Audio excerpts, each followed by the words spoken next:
Alhamdulillah, Alhamdulillah di 16 Safar edisi kali hari ini kita bisa melanjutkan kembali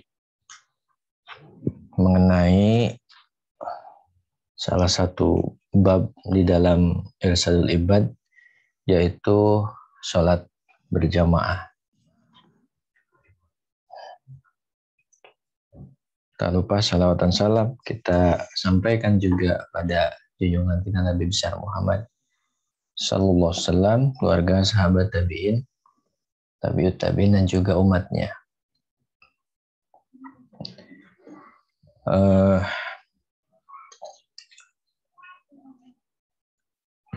Para pemirsa yang semoga Allah senantiasa merahmati kita semua. Setelah kita beberapa kesempatan yang lalu itu sudah membahas mengenai riwayat-riwayat yang berkaitan dengan keutamaan, yang berkaitan dengan fadilah sholat berjamaah, yang itu memang sangat luar biasa besarnya pahala itu ya. Karena itulah mungkin di kesempatan hari ini mungkin seperti menguatkan kembali dan menyimpulkan dari pertemuan-pertemuan sebelumnya mengenai hukum-hukum yang ini penting ya untuk diketahui, hukum-hukum yang penting untuk kita ketahui seputar sholat berjamaah ini. Bismillahirrahmanirrahim.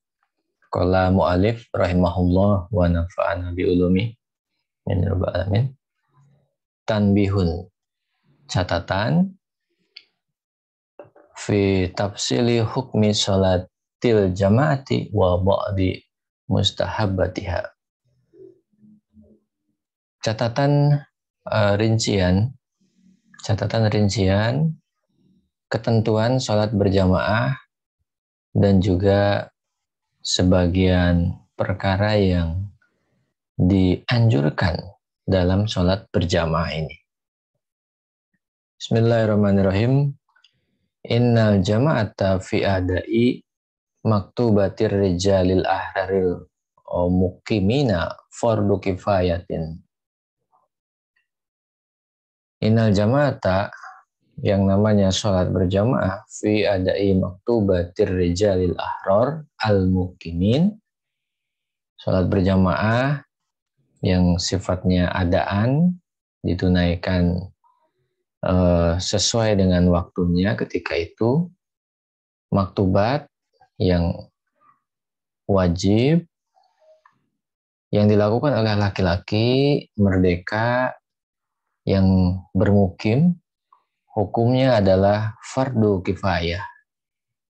Hukumnya adalah fardu kifayah alal arjih. Ya. Fardu kifayah alal arjah. Menurut fi madhabina, ya, alal arjahi fi madhabina. Jadi menurut mu'alif bahwa sholat berjamaah adaan yang itu berkaitan dengan sholat berjamaah pada sholat wajib yang dilakukan lelaki merdeka mukim, ini adalah fardu kifayah. Ini adalah pendapat yang dianggap kuat, ya, diunggulkan, dikuatkan dalam konteks mazhab Asy-Syafi'i, mazhab Syafi'iyah ya. Ini menurut mu'alif seperti itu hukumnya. Memang ini kalau kita perhatikan selanjutnya, misalnya menurut mu'alif, hukum mengenai sholat berjamaah itu tidak satu suara ya. Kalau dalam konteks penjelasan kitab ini. Jadi kalau menurut pendapat yang kuat di dalam mazhab Syafi'i, ini kuat perspektif mu'alifnya, bahwa sholat berjamaah dalam konteks sholat wajib yang adaan dilakukan pria merdeka juga mukim, ini kan fardu kifayah, yaitu pelaksanaannya harus dilakukan dalam sebuah wilayah itu dilakukan. Kalau ada yang sebagian sudah menunaikan, maka yang lainnya kewajibannya gugur. Jadi fardunya itu sifatnya kolektif. Wa fardu ain inda Ahmad ibni Hambal wa Atha wal Auza'i wa Abi Saurin wa Ibni Munzir wa Ibni Huzaimah wa syartun li sihati sholati inda Dauda.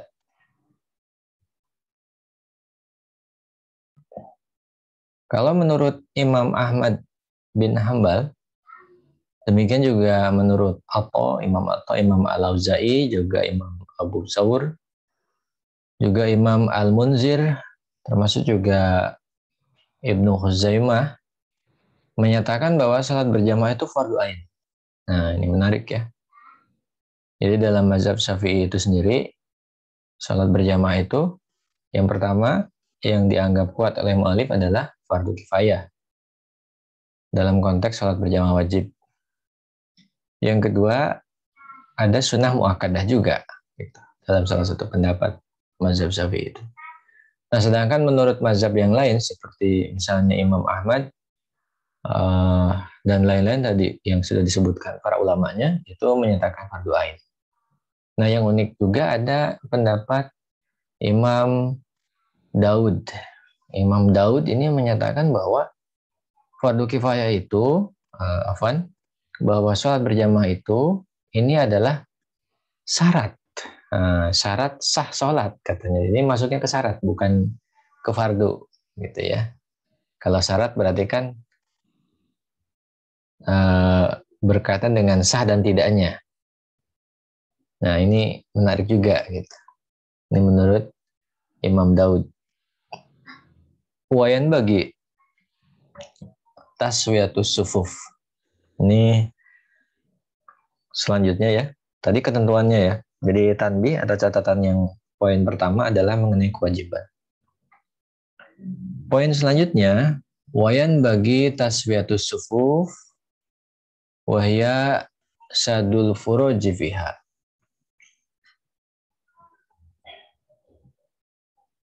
Wa itmamus shafil awal. Menurut mu'alif, poin yang selanjutnya adalah wayan bagi taswiyafis suhuf ya.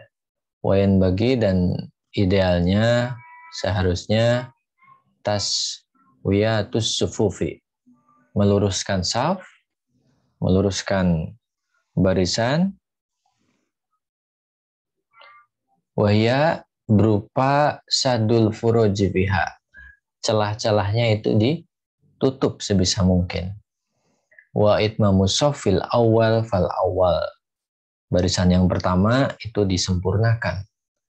Ya, disempurnakan kerapihannya, kelurusannya gitu ya.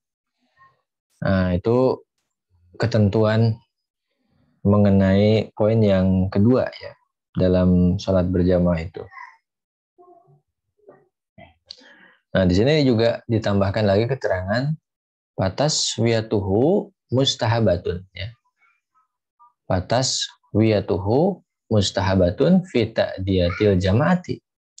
Jadi meluruskan barisan dalam konteks pelaksanaan sholat berjamaah menurut mu'alif ini adalah sunnah hukumnya ya.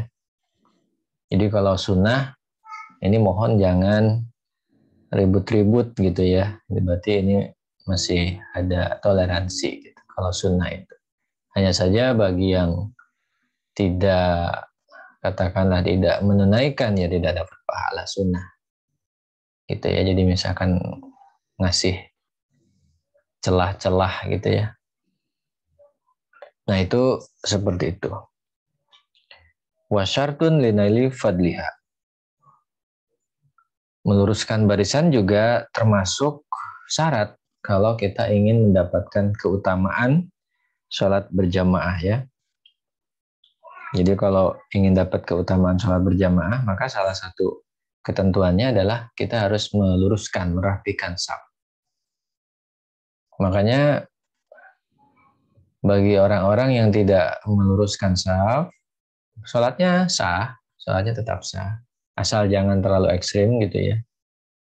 Hanya saja ketika misalnya kosongnya sampai banyak, nah itu sayang ya. Keutamaan berjamaahnya mungkin belum bisa diraih. Maka dari itu ya kita harus bagi aduyuful kiram, pemirsa yang dirahmati Allah, mungkin yang diberikan amanah oleh Allah jadi DKM dan sebagainya, itu memang harus betul-betul serius ya untuk kondisi sekarang itu merawat, menjaga masjid kita sehingga orang-orang itu bisa nyaman beribadah gitu ya. Kalau semisalnya perlu kita kerjasama dengan dinas kesehatan, ya kenapa tidak gitu ya. Supaya orang yang sholat itu tidak mesti seperti sekarang ya, berjarak-jarak begitu. Kan kasihan. Kalau dalam konteks yang disampaikan oleh mu'alif tadi, ketika berjarak-jarak berarti kan tidak dapat keutamaan sholat berjamaahnya. Sholatnya sah, tapi hanya menggugurkan kewajiban atau hanya menggugurkan kefardu kifayahan tadi kalau misalkan mengikuti pendapat yang awal. Atau kalau pendapat di mazhab Syafi'iyah yang lain yaitu sunnah muakkadah, ya tidak dapat sunnah muakkadah. Nah ini sayang gitu ya. Maka harus betul-betul gitu ya, betul-betul dijaga. Dan umat Islam ini memang diuji bagaimana cara sekarang merawat menjaga masjid itu ya. Apalagi kondisi pandemi. Selanjutnya Iwan Fillah disampaikan juga oleh mu'alif, wa sholatu man tarokaha sohihatun alal asoh. Menurut pendapat yang paling sahih, paling kuat, sholat seorang muslim, sholat ya kaum muslimin yang tidak meluruskan barisan, nah ini sholatnya itu masih sah ya, sholatnya masih sah, tidak batal, tidak. Lakin hazama Ibnu Hazm biwujubiha wa bibutlani sholati tarikiha. Akan tetapi menariknya di sini Imam Ibnu Hazm ini tentu beliau mewakili mazhabnya. Nah, beliau ini berpendapat bahwa sebetulnya merapihkan shaf ini adalah kewajiban. Karena itu orang yang meninggalkan, mengabaikan ketika dia sholat itu tidak merapihkan, tidak menstandarkan, tidak merapikan barisannya, merapatkan barisannya, maka dia batal. Ini menurut Ibnu Hazm ya, di luar mazhab Syafi'iyah. Selanjutnya wa'adamu musabaqatil imam birraf'i ra'sin au qiyamin au huwiyin qoblahu. Poin yang selanjutnya, ketentuan berjamaah adalah wa'adamu musabaqatil imam. Tidak mendahului seorang makmum itu, tidak lancang mendahului imam. Bi raf'i ra'sin, misalnya mendahului imam ketika dia mengangkat kepala, imam belum mengangkat kepala dari rukunya, kita sudah misalnya. Au qiyam, atau imam belum berdiri dari sujud, kita udah langsung berdiri gitu ya. Nah, au khuwiyin qoblahu. Atau kita turun sebelum imam turun, nah itu nggak boleh. Nah ini ketentuan berjamaah. Kalau kita tidak mengikuti imam, kita malah mendahului imam, sebetulnya kita berimam ke siapa? Nah ini khawatirnya makna berjamaahnya hilang. Kan tentu ini ya, makanya di sini disampaikan ada peringatan di sini, fa musabaqatuhu makruhatun alal murajjahi. Jadi kalau ada yang mendahului imam seperti itu, nah menurut pendapat yang kuat adalah makruh hukumnya ya. Dengan catatan mendahuluinya masih dalam batas wajar ya. Tidak ekstrim gitu, misalnya imam baru takbiratul ihram ini sudah tasyahud, yaitu udah batal kayak gitu. Sholat sendiri aja. Buat apa sholat bersama kaum muslimin kalau begitu, kalau nyalipnya emang balapan ya. Itu nggak boleh seperti itu. Jadi kalau masih dalam batas kewajaran maka hukumnya masih makruh. Nah tapi di sini juga bukan kata mu'alif tidak kemakruhan ini bukan dibiarkan begitu saja, tapi disampaikan sama beliau wa yusannul audu ilal imami in kana baqiyan fi dzalika rukni wa haramun ala ma hazama bihi ba'dul mutaakhirin. Nah, disunahkan orang yang dia agak mendahului imam itu agar segera kembali ya, agar segera kembali kepada imam, agar segera kembali mengikuti imam ya, kembali ke posisinya dia sebagai makmum seperti itu. Dia harus kembali lagi ya kepada imam ketika imamnya ini memang masih bisa dikejar oleh kita gitu ya, masih bisa, atau imamnya masih dalam posisi rukun yang memang kita bisa kembali ke situ. Jadi masih dalam rukun sholatnya gitu. Jadi artinya memang tidak begitu ekstrim gitu ya. Jadi ketika misalnya imam ini katakanlah belum ruku, nah misalnya kita agak sedikit mendahului ruku misalnya. Nah nanti ketika bangun dari rukunya kita harus tahan, harus kembali ke posisi yang semula sebagai sebagai makmum bagaimana.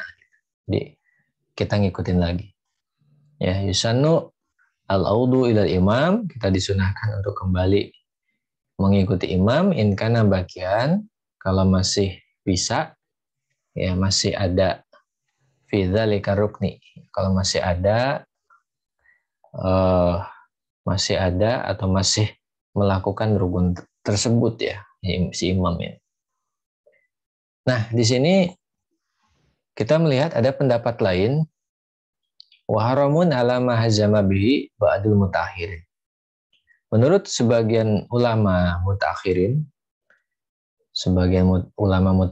yaitu ulama yang hidup pasca 500 Hijriah. Kalau sekarang mungkin seperti Imam Al-Khatib Asy-Syirbini misalnya, seperti itu. Contoh mutakhirin itu Al-Khatib Asy-Syirbini dan lain-lain. Nah, kalau mutakhirin itu berpendapat bahwa haram ini. Ya, haram kalau mendahului imam. Kalau mutaqaddimin itu kan tadi makruh, dan ini pendapat yang dipilih oleh mu'alif. Sedangkan kalau mutaakhirin itu pendapatnya bahwa mendahului imam itu haram, katanya mutaakhirin itu. Nah ini contoh ya, wal muradu bi ba'dil mutaakhirin, yang dimaksud dengan sebagian ulama terkemudian atau mutaakhirin ini misalnya Al-Imam Ar-Romli wal Khatib Asy-Syirbini rahimahumullah. Nah ini seperti itu ya, itu mutakhirin. Poin yang selanjutnya dalam konteks berjamaah adalah wal tina'u.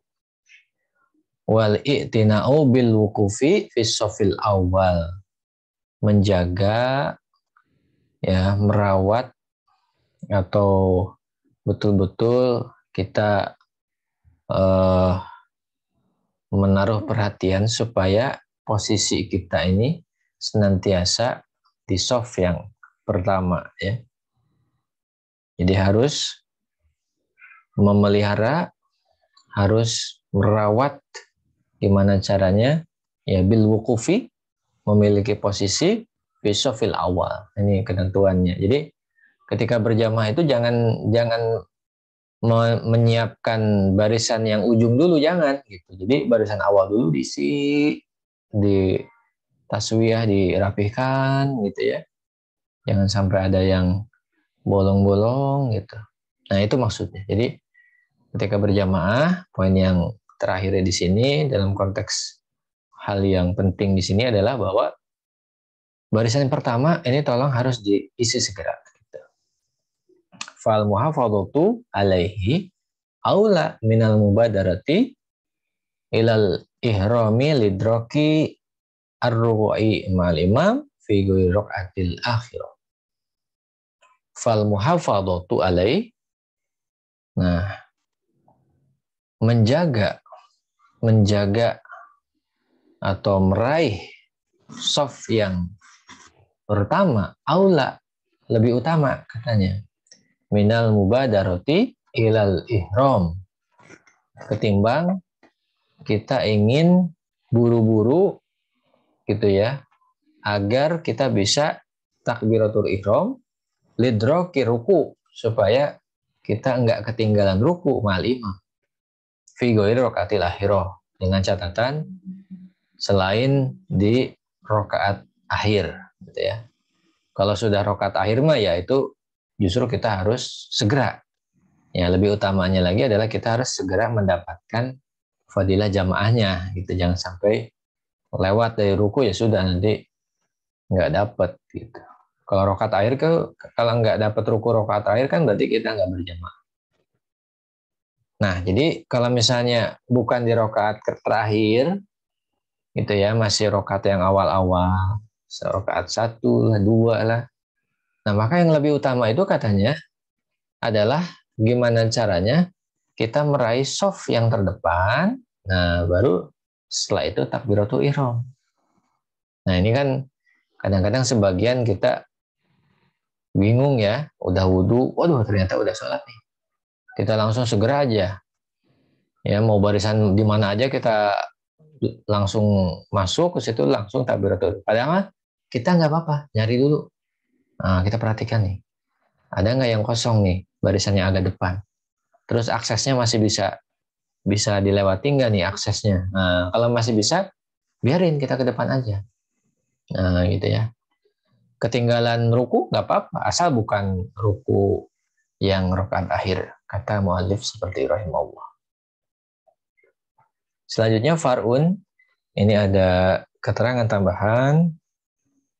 Yundabu qat'un nafilati wa qalbu faridatin muaddatin naflan li khaufi fauti jama'atin. Ada keterangan tambahan di sini menurut mu'allif rahimahullah gitu ya. Nah, di sini disampaikan oleh beliau dalam far'un, dalam keterangan tambahan ini, fi nadbi qat'in nafilah.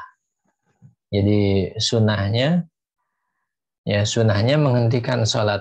Jadi dianjurkan untuk menghentikan sholat sunnah kita supaya kita dapat berjamaah. Intinya seperti itu. Nah, mu'allif menyatakan rahimahullah, yundabu, disunahkan, dianjurkan, ya, qat'un nafilati, menghentikan sholat sunnah kita. Wa qalbu faridatin, ya muaddatin naflan. Lalu mengganti sholat fardu yang sendirian dengan sholat sunnah saja. Li khaufi, karena khawatir, fauti jamaatin, kehilangan sholat berjamaah. Nah, ini pendapat mu'allif seperti itu ya. Jadi ketika kita sholat sunnah, Daripada sholat sunnah nanti pahala berjamaahnya hilang, lebih baik kita stop dulu sholat sunnahnya. Langsung kita ikut berjamaah. Begitu juga ketika kita sholat sendirian, katanya di sini ya, ketika sholat sendirian adaan, nah lalu ternyata sebetulnya ada kesempatan berjamaah. Nah maka kita ganti saja sholat munfarid wajib tadi itu dengan sholat sunnah. Nah lalu kita ikut berjamaah. Ini sunnah, tapi ini sunnah ya, sunnahnya ya. Nah ini disunahkan seperti itu, dianjurkan mengutamakan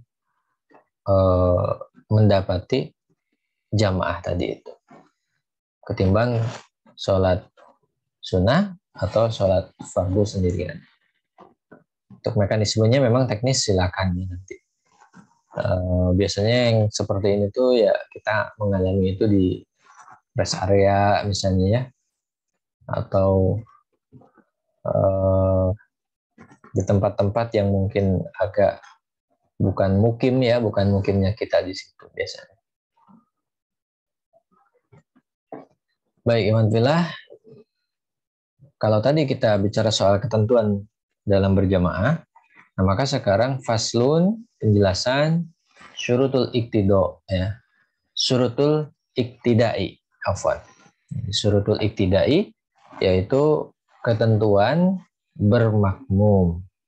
Ya, syurutul iktidai.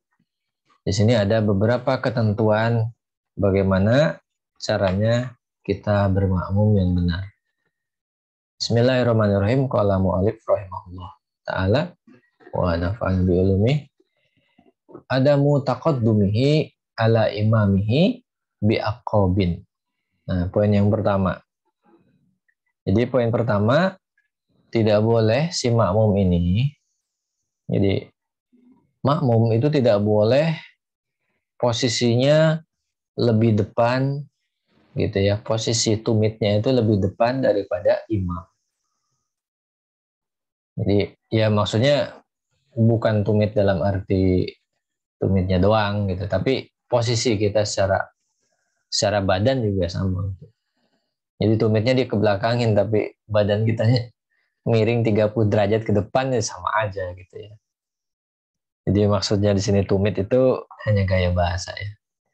Pada intinya apa? Pada intinya si makmum itu jangan terlalu depan. Sampai-sampai posisi atau kedudukan imam itu terlewati. Nanti kan bingung orang. Imam kemana ini kan gitu. Nah ini seperti itu ya. Jadi poin yang pertama, posisi makmum itu jangan terlalu depan.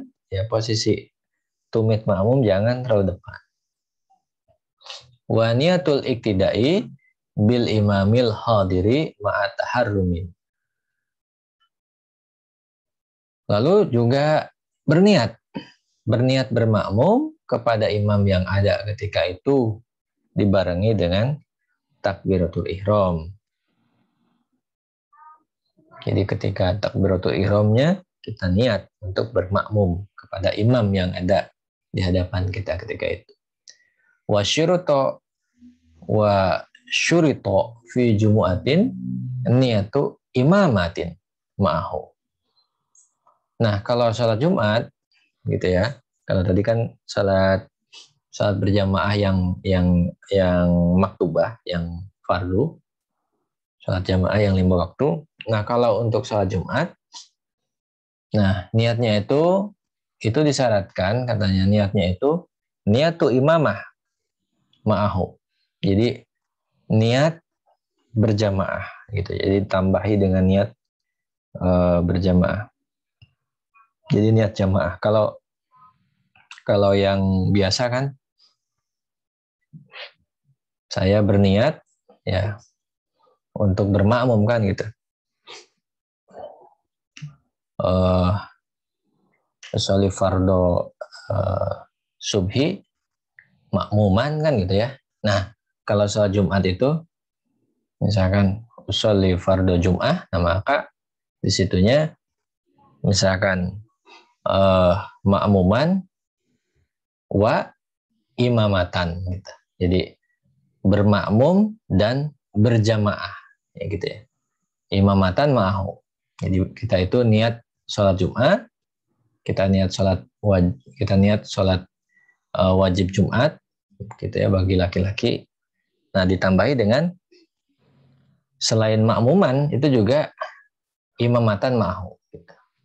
Saya niat bermakmum juga berjamaah bersama imam. Nah, hukumnya apa? Wahya sunnatun fi ghairiha. Menurut pendapat mu'alif bahwa ini niat jamaah ini adalah sunnah ya selain sholat Jumat. Nah, hukumnya sunnah ya selain sholat Jumat. Kalau dalam sholat Jumat menjadi syarat. Nah ini, jadi kalau di sholat yang lain itu bisa juga ditambahkan seperti itu. Tapi sunnah, enggak mesti. Tapi kalau sholat Jumat yang harusnya karena syarat.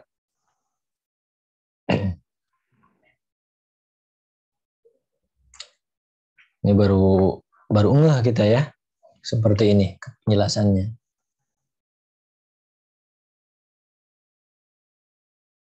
Jadi sekali lagi supaya jangan sampai lupa ya. Jadi kita harus niat bermakmum kepada imam yang ada ketika itu sambil takbiratul ihram kan. Nah itu ketika berjamaah itu. Nah sedangkan kalau sholat Jumat, nah ini disyaratkan ditambah dengan apa? Dengan makmuman dan imamatan ma'ahu. Bermakmum dan berjamaah bersama imam. Nah hukumnya ini niat seperti ini adalah sunnatun fi ghairiha. Selain sholat Jumat menjadi sunnah ya. Jadi sunnah di selain sholat Jumat. Tapi kalau dalam sholat Jumat jadi syarat. Selanjutnya dikatakan juga di sini wa ilmuhu binti qolatil imam. Ketentuan selanjutnya dalam bermakmum adalah kita sebagai makmum itu harus betul-betul ilmu, betul-betul sadar, tahu, ya, sadar, mengetahui gerakan-gerakan, posisi-posisi, perpindahan-perpindahan dari imam dalam melakukan sholat. Nah ini harus diketahui oleh kita.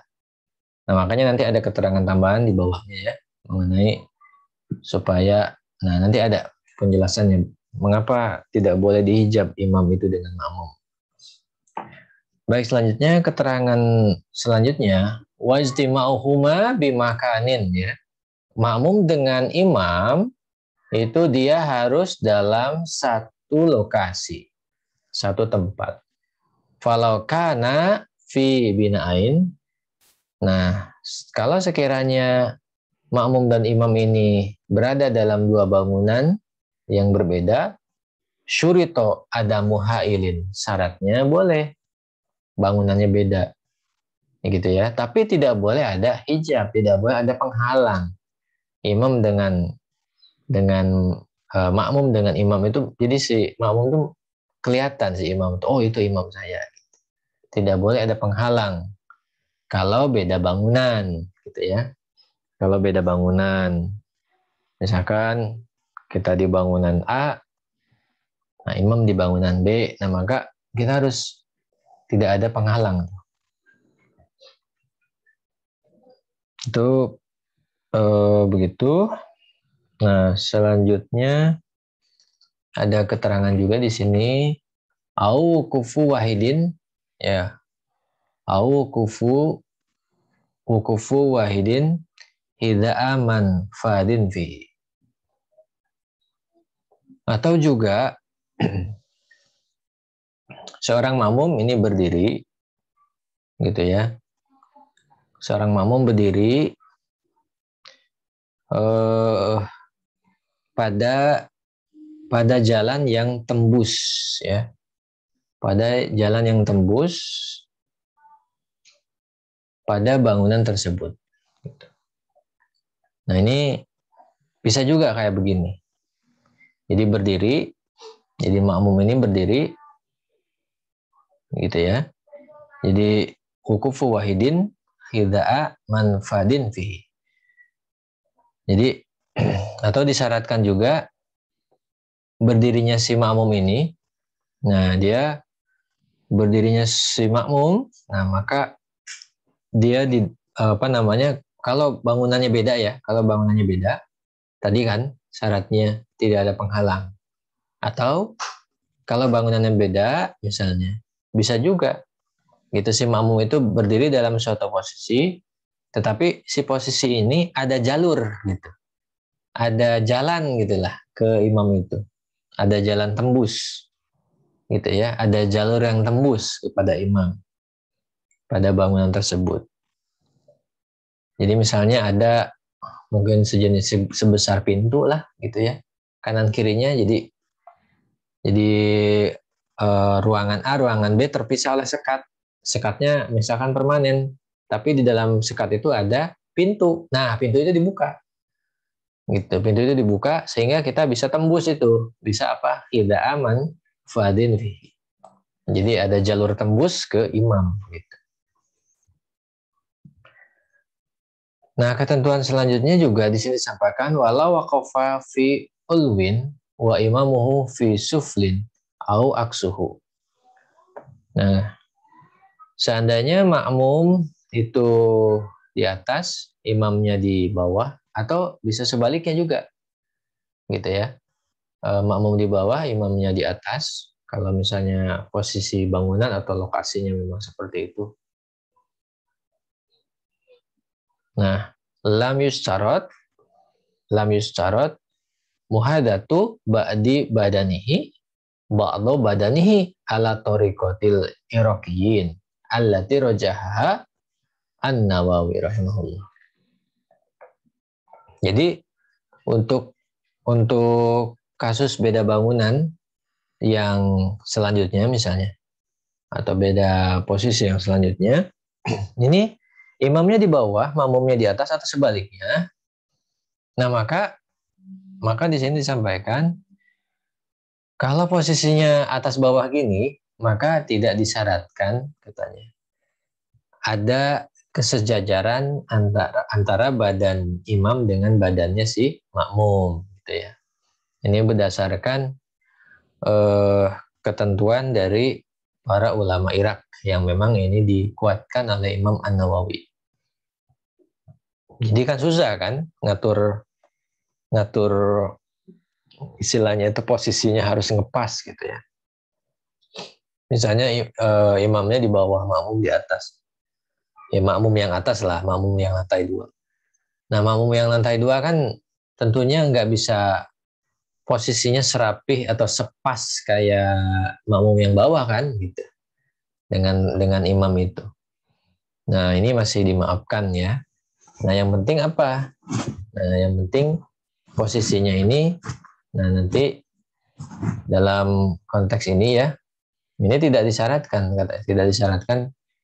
kesejajaran badan. Gitu. Yang penting kedua-duanya atau si makmum ini bisa tadi menyadari kehadiran imam. Sebagaimana tadi diulas sebelumnya ya, jadi harus menyadari keberadaan imam.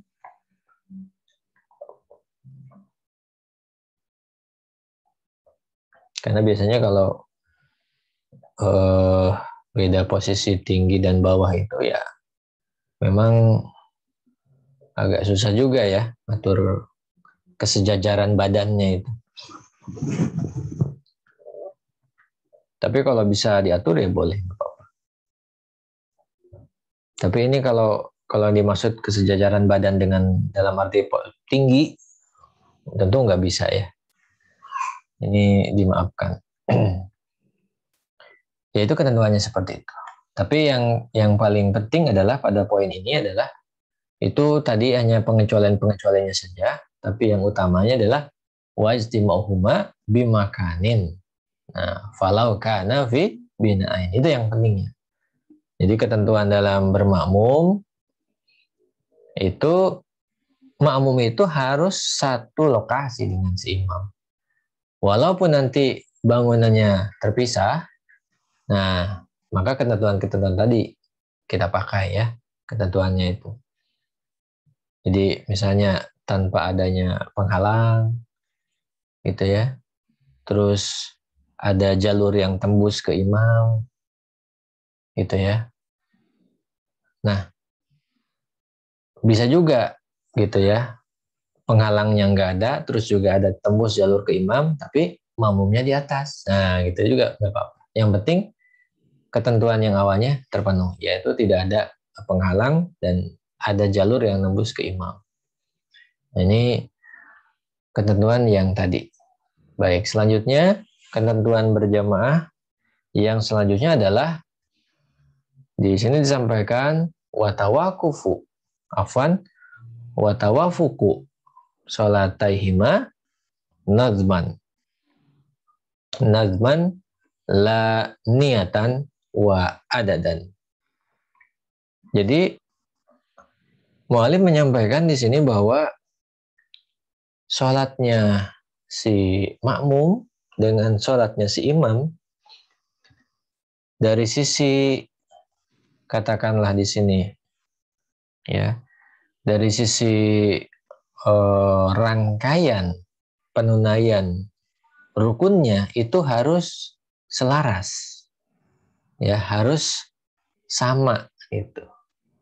Meskipun di sini dikatakan tidak mesti ya dalam niat dan bilangan rokaatnya sama gitu. Karena kan tadi itu ada yang masbuk kan gitu, makanya kan di sini tidak disyaratkan niat dan jumlahnya ya. Yang penting adalah rangkaian penunaian sholatnya itu yang sama, yang selaras.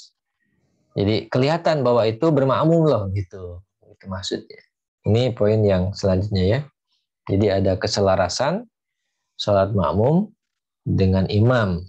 Nah, keselarasannya ini adalah dalam aturannya, dalam aturan sholatnya, bukan dalam niat dan juga bukan dalam jumlah rakaat. Karena kalau untuk niat dan jumlah rakaat itu nanti situasional ya. Selanjutnya, ketentuan dalam berjamaah juga adalah muwafaqatun fi sunanin tafsuhu mukhalafatun fiha fi'lan wa tarokan.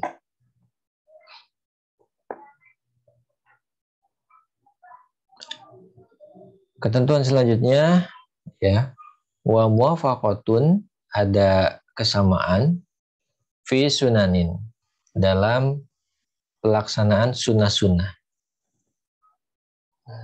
Tafsahu, yang ini sangat buruk, mukhalafatun fiha, kalau ada perbedaan gitu ya, kalau ada perbedaan fi'lan wa tarokan. Ya, perbedaan dalam melaksanakan dan meninggalkan sunnah sini ya. Jadi kata tasyahud di awwala wa kunutin ini contohnya seperti tasyahud awal dan kunut ya. Jadi ketentuan selanjutnya dalam sholat itu, nah makmum ini dia harus muwafaqatun, dia harus persis sama gitu, dia harus seragam dalam pelaksanaan sunnah ya, dalam pelaksanaan sunnah sholat.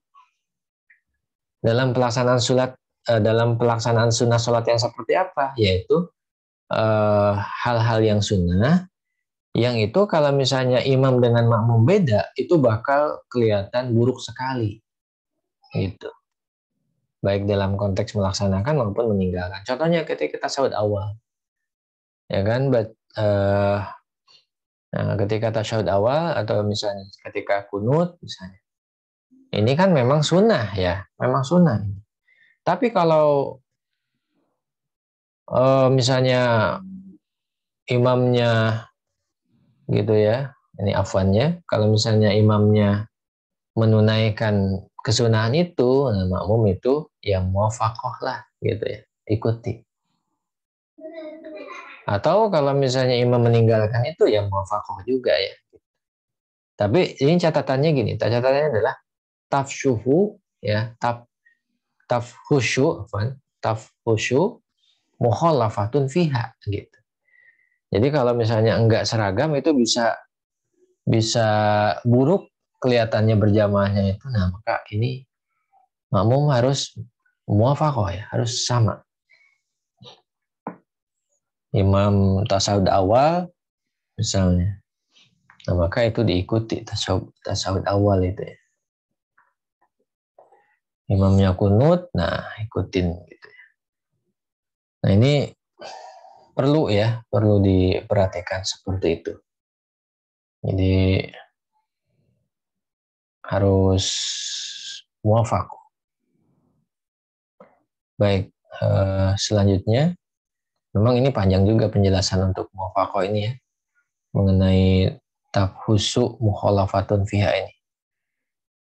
Namun singkat cerita ya seperti tadi. Pokoknya untuk sunnah-sunnah yang itu kalau misalkan nggak seragam itu jadi aneh sholat berjamaah kita, nah maka itu jangan sekali-kali kita menyelisih imam. Itu kalau bisa diikutin ya. Ini memang walaupun dalam konteks mazhab Syafi'iyah ya. Kalau misalnya Iwan Filah mengikuti mazhab yang lain ya tentu ini tidak berlaku. Ini dalam konteks mazhab Syafi'iyah. Silakan kalau misalnya ada pendapat yang berbeda ya.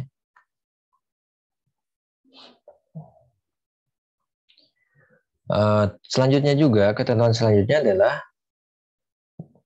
nah di sini dikatakan wa tabaiyatin ya. Maaf, wa tabaiyatun bi an yata'akhkhar ihramuhu. Nah, ketentuan selanjutnya dalam berjamaah adalah wa tabaiyatun. Jadi harus sifat keterikutan, sifat mengikuti itu harus muncul, nampak. Nah, caranya seperti apa? Misalnya bi'an dengan cara yata'akhir ihramuhu.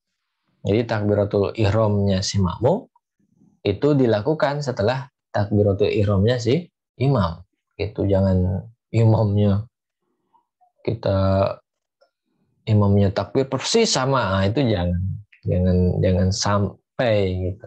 Karena nanti makna tabaiyatunnya nggak tercapai ya, keterikutan ya, kemakmuman kita kepada sang imam itu nggak kelihatan.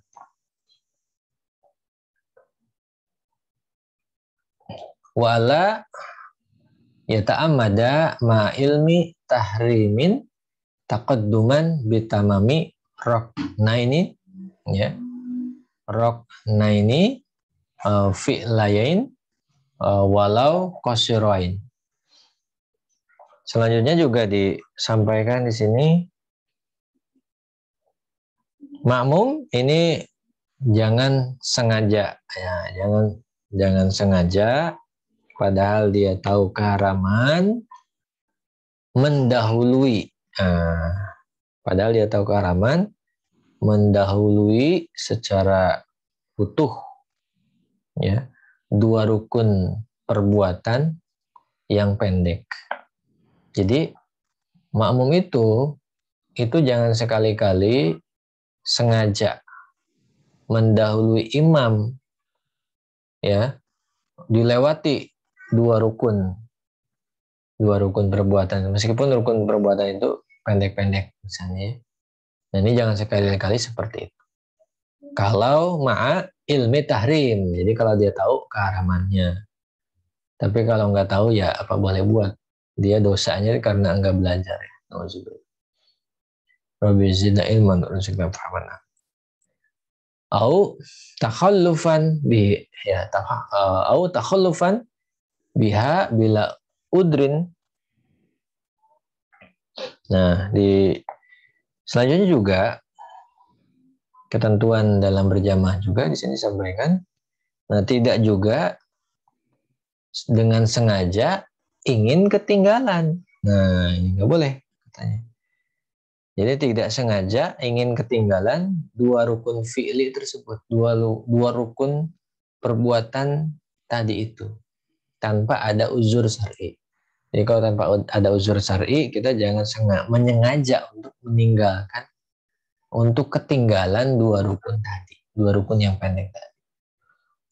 in khalafa, nah kalau makmum ini menyelisihi imam akibat dari perbuatan yang dua hal tadi itu, dia mendahului atau dia sengaja ketinggalan tanpa ada uzur, nah batalat sholatahu, ya batalat sholatuh, maka sholatnya batal. Au bi arbaatin tawilatin bi uzrin aujabahu nahu aujabahu nahu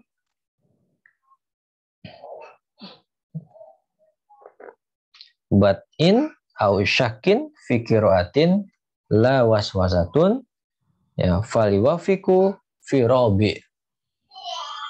Nah, di sini disampaikan juga, atau misalnya makmum ketinggalan 4 rukun yang panjang dengan ada uzur, gitu ya. Seperti akibat dia terlalu lambat, terlalu ragu misalnya dalam bacaannya. Nah, asal bukan karena was-was. Nah, maka untuk yang demikian faliwafiku, ya faliwafik, maka segera selaraskan firobi pada rukun yang keempat. Jadi harus segera kembali ke on the track gitu ya. Tapi catatannya tadi ya, bukan karena was-was dan ada uzur gitu. Tapi kalau nggak ada uzur atau karena sekedar was-was, nah ini maka tidak boleh gitu melakukan yang demikian itu. Ya, tidak boleh sampai ketinggalan 4 rukun kayak begitu. Nah, itu beberapa ketentuan dalam berjamaah ya. Nah, iwan filah juga di sini ada far'un, keterangan tambahan, fima yanbaghi lil masbuki fi'luhu.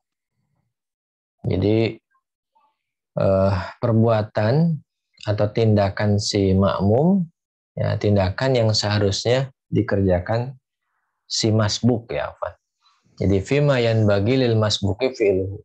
Jadi tindakan yang dilakukan, ya tindakan yang semestinya dilakukan oleh seorang makmum masbuk. Nah, apa sih? Nah, ini ketentuannya di bawahnya ya.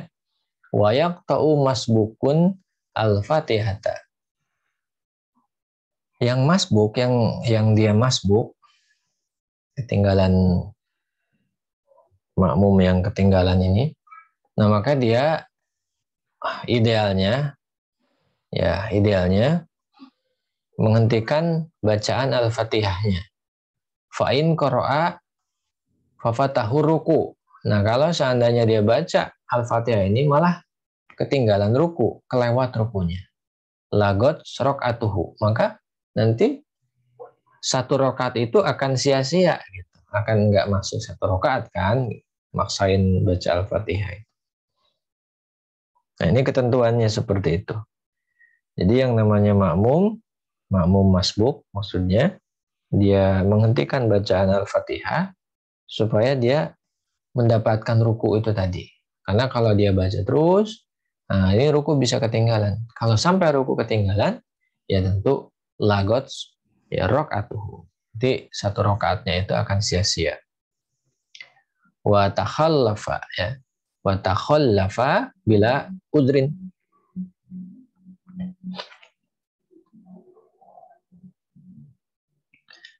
Nah, selanjutnya juga nah dia juga kalau misalnya tadi ya, kalau misalnya ketika tidak menghentikan bacaan Al-Fatihahnya sehingga 1 rakaatnya itu tadi jadi batal gitu ya, jadi sia-sia, nah, otomatis maka tentu dia akan takhallaf, akan ketinggalan gitu, ketinggalan tanpa uzur. Nah, ini sekali lagi fima yanbaghi lil masbuki fi'lu. Jadi tindakan yang diambil si masbuk ketika dia berjamaah, namanya juga sudah masbuk ya. Nah, itu poin yang pertama tadi itu yang namanya Nah, masbuk ini dia harus segera menstop bacaan Al-Fatihahnya supaya dia mendapatkan rokaat atau mendapatkan ruku yang pertama tadi.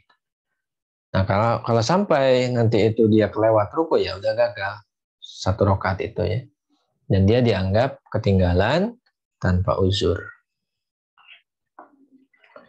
Selanjutnya juga disampaikan fa ini staghola bisunatin au sakata, ya awis tama'a qiraatal imam qara'a wujuban qadroha ba'da ruku'il imami wa udhiro. Dan di sini ada uzur ya. Jadi yang di sini disampaikan, nah kalau misalnya sang masbuk ini gitu ya, kalau misalnya sang masbuk ini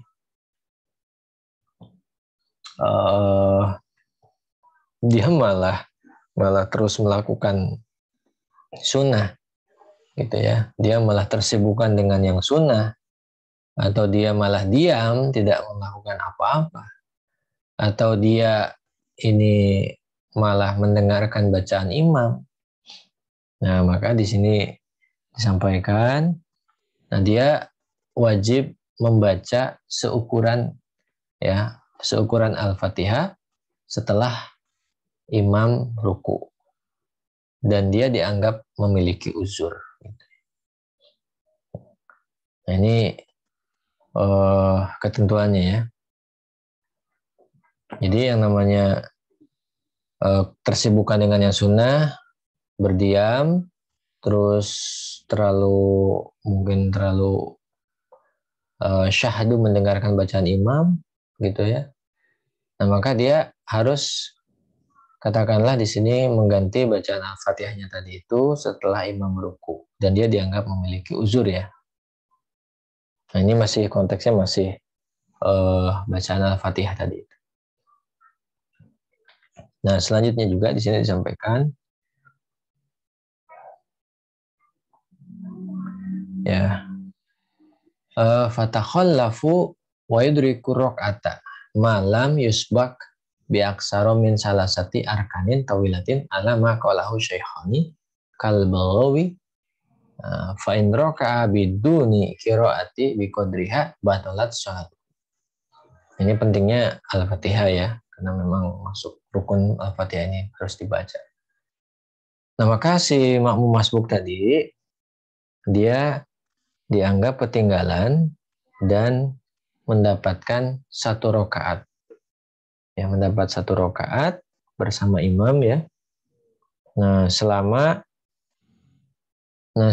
enggak ketinggalan lebih dari 3 rukun yang panjang. Sebagaimana pendapat Syekhon ya, pendapat Imam An-Nawawi dan juga Imam Ar-Rafi'i. Sebagaimana juga pendapat Al-Baghawi, Imam Al-Baghawi ya. Soalnya apa? Fa'in roka, kalau dia ruku biduna qiraati biqadriha, nah, tanpa membaca Al-Fatihah seukurannya, nah, batalat sholatuhu, maka sholatnya batal. Karena dalam konteks ini ya, membaca Al-Fatihah adalah kewajiban bagi makmum juga bagi imamnya. Nah, ini ketentuan bermakmum. Nah, selanjutnya juga ketentuan selanjutnya adalah wala yasihu iktida'uhu biman ya'taqidu butlana sholatihi. Tidak sah bermakmum kepada orang yang diyakini sholatnya sudah batal. Walak tida'u qari'un bi ummi yukhillu bi harfin minal fatihati ya ka'arota bi al-sagha. Tidak sah juga orang yang ahli membaca Al-Quran bermakmum kepada orang yang tidak bisa baca Al-Quran. Nah, yang sampai-sampai dia itu merusak huruf Al-Fatihah atau salah membaca huruf Al-Fatihah kal arota bi al-sago. Ini contohnya seperti orang yang tidak jelas bicaranya sampai hurufnya ketukar-tukar. Kan fatal kalau huruf ketukar itu ya. Nah, seperti orang yang tidak jelas bicaranya dan juga gagap ya, alias sampai-sampai mengidghamkan yang harusnya tidak diidghamkan gitu ya. Pokoknya salah hurufnya. Nah, itu juga tidak sah tuh. Jadi orang yang ahli membaca Al-Quran dia tidak sah kalau dia bermakmum kepada orang yang tidak bisa membaca Al-Quran.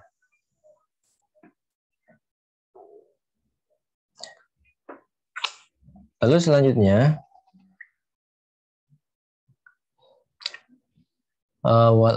walawik tada biman zonnahu qari'an au ghairu ma'mumin fabana amian au ma'muman a'ada gitu.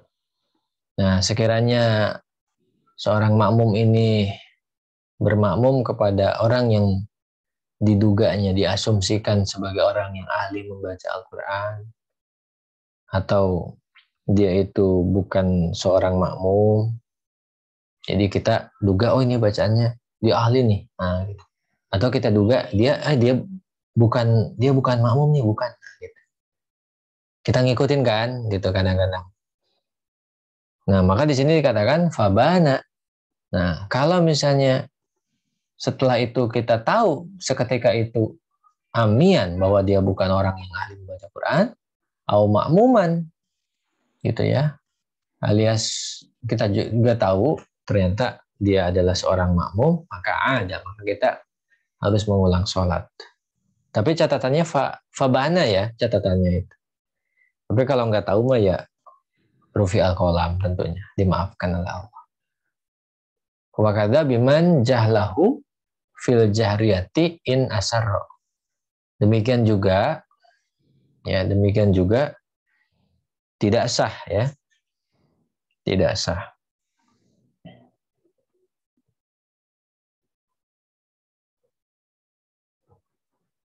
Nah, demikian juga wajib mengulang sholat. Wajib mengulang sholat kalau kita bermakmum kepada orang yang tidak tahu hukum sholat yang sedang dilakukan ini harusnya zahriyah. Harusnya dibaca kenceng. Tapi malah dibaca pelan gitu. Nah, ini sama, kita pun harus mengulang. Lain bana dha hadasin au najasatin khafiyatin alal ma'mum.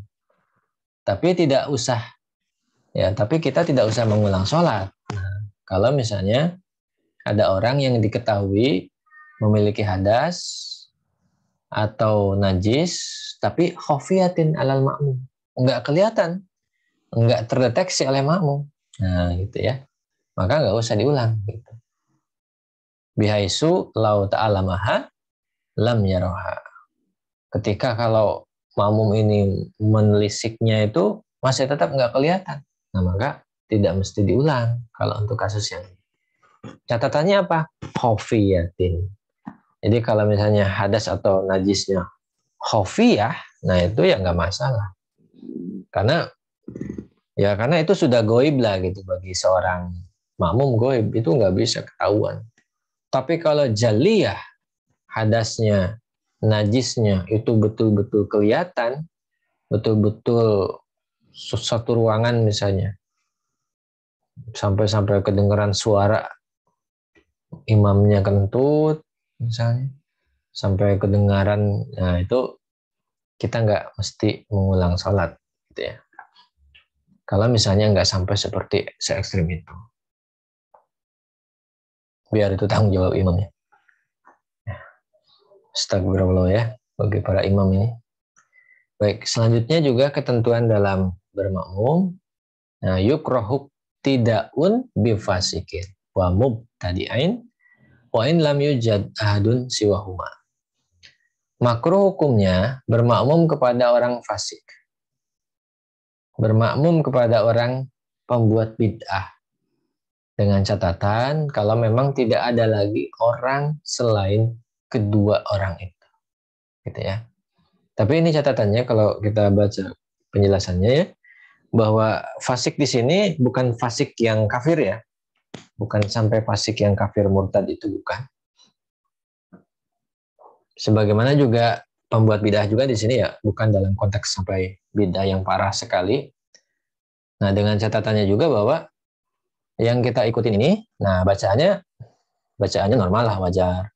Dia seorang yang faqih gitu ya misalnya. Nah, itu ketentuannya gitu.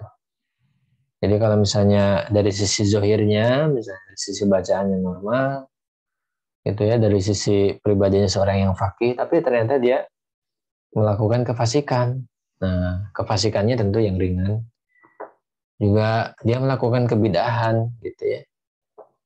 Ya, bidah itu misalnya termasuk orang yang menganggap Al-Quran itu makhluk, misalnya.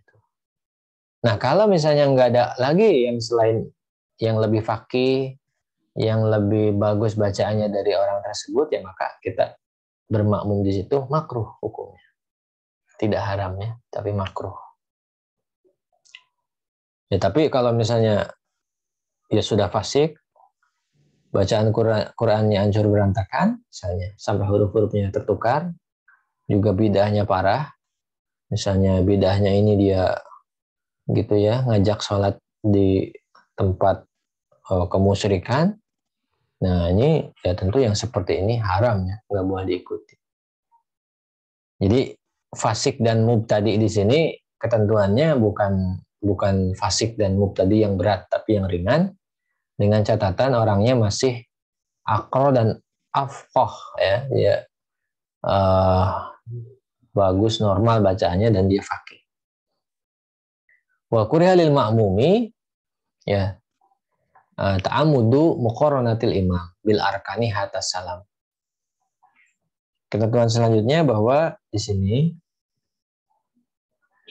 makruh bagi makmum. Nah, kalau dia sengaja muqaranah, sengaja ingin persis sama dengan imam dalam rukun-rukun sholat tadi itu. Ya, dalam rukun sholat tadi itu. Nah, termasuk sampai-sampai seperti salam juga. Jadi nggak boleh. Jadi ini kalau ada orang yang sengaja ini untuk muqaranah, untuk betul-betul mempersiskan dirinya dalam melakukan rukun sholat, bahkan seperti sampai salam sendiri, itu dengan dia persis seperti imam, nah maka ini hukumnya makruh ya. Jadi tidak ada jeda, misalnya tidak ada selangnya untuk apa? Tidak ada jeda antara salamnya imam dengan salamnya kita. Nah, maka nauzubillah ini kita masuk kategori makruh ya. Wa takhallufu anhu ila firagir rukni. Nah, juga selanjutnya dan juga ini masuk kategori makruh. Ya, makruh kalau menyengaja tertinggal dari imam sampai rukunnya selesai. Ya, sampai imam selesai melakukan rukunnya. Jadi kalau kita sengaja, jadi makmumnya ini sengaja ya. Kalau tadi itu persis sama gitu dengan imam, itu makruh. Kalau yang ini sengaja dia ketinggalan terus sampai rukun selesai, itu juga makruh. Yang makruh lagi adalah wan firodun anis sof, gitu ya, terpisah dari sof jamaah. Dia inginnya berjamaah tapi terpisah dari sof jamaah. Nah, ini juga hukumnya makruh. Wa wukufu zakari al-fardi an yasaril imam. Terus ada makmum yang dia sengaja ujug-ujug dia itu ya makmum laki-laki, dia menyendiri gitu ya di belah kiri imam. Jadi di belah kiri imam itu berarti dia tidak ada barisannya gitu. Nah ini juga nggak boleh. Posisinya mungkin kayak sejenis ajudan gitu. Nah itu nggak boleh. Kalau upacara kan ada ajudan kanan kiri kan gitu ya. Nah itu nggak boleh tuh. Kalau dalam dalam salat tuh nggak ada ajudan. Ajudan tuh dia harus di sop pertama. Dia nggak boleh beda sop segala dengan makmum yang pertama. Nggak boleh. Ya walaupun ini makruh ya, makruh.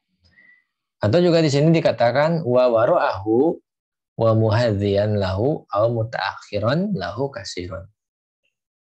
Di sini juga disampaikan makruh juga ini kalau misalnya kita di belakang imam gitu ya. Di belakang imam sejajar gitu ya. Di belakang terus sejajar dengan imam atau juga mundur yang berlebihan. Jadi di belakang sejajar dan mundur berlebihan dari imam, nah ini juga makruh. Orang ini safnya cuma sekian, ini jauh banget misalnya di belakang imamnya itu. Atau dia persis di belakang imam gitu ya, tapi dia nggak punya saf yang katakanlah saf awalnya itu malah di belakang dia, jadi dia itu kayak antara dia dan imam itu tengah-tengah saf awal dan imam, itu juga makruh. Jadi harus ngikutin saf yang awal.